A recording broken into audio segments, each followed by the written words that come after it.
We ready to go, guys? Yep. Woo! This video. Woo! This is video. Yay! Let's get a roll call here. We got all the kiddos. What's your name? Hattie.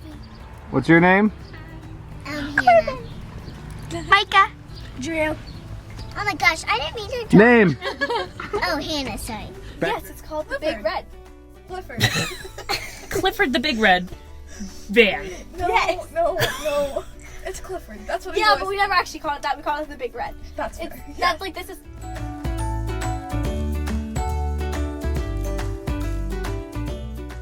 gonna say I've known the van my entire life. No. You're not? I've known the van my whole entire life. Alright, why don't you tell me your favorite story or your most memorable story about My this van? most the one that I remember super well is because we were super bored. Yeah.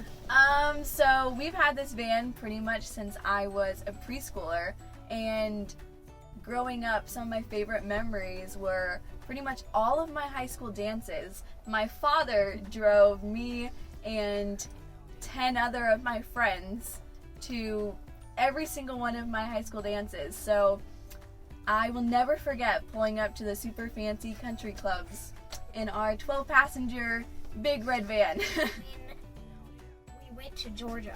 It was 11 hours and it was just long. But this car pulled through for 11 hours. Long time. So I learned to drive in here, which gives you a feeling of safety for sure because you're way above everyone else and a little bit bigger. But yeah, it's difficult driving. Okay, mine is me and my friends would go to the drive-in every year for my birthday. We did like 4 years in a row, probably. Several years. Yeah. We would take the back row, we'd flip it around, and then we'd back up, and I'd take all of my friends because there's clearly enough seats, and we'd have a little couch to watch the drive-in. It was great. We'd have all these snacks. We'd have a seat full of like blankets and snacks. Yeah, it was awesome. We did it. And there's one more thing that's happened. A golf ball is stuck right there. Yeah. What? Yeah, they put a golf ball up there, and then Oh, Mom accident. drove and like accidentally like stopped really on the brakes, and it like probably rolled up there. So it's in the ceiling? Yes. We have no idea where it is. All along the seat. I'll let you know that these here speakers that my dad added are nice for those sitting in the front seat, but if you're sitting right beneath it on a 12-hour car trip, it's a little deafening. Our last We've been through hitting, what's it called, Ben? Oh yeah, it's in a tree. Oh. That's where it's right like there. Yeah. No, it's not true. You can see the dent. The van hit the tree or a tree hit the van?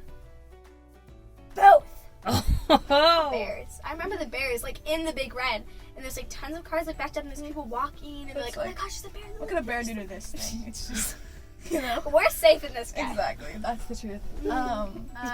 About 5 years ago, we were at the YMCA, and it was maybe 5 degrees out, and there was 6 inches of snow, and the fire alarm went off. And so all of these kids and parents were swimming in the pool and just had to run out in their swimsuits. And we had just pulling up to the Y as this was happening, so we just pulled up and opened our doors, and about 20 kids and their parents sprinted in to sit out of the snow because they didn't even have shoes on.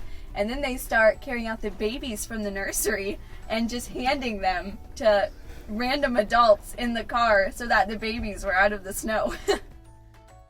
On a scale of 1 to 10, how would you rank this van?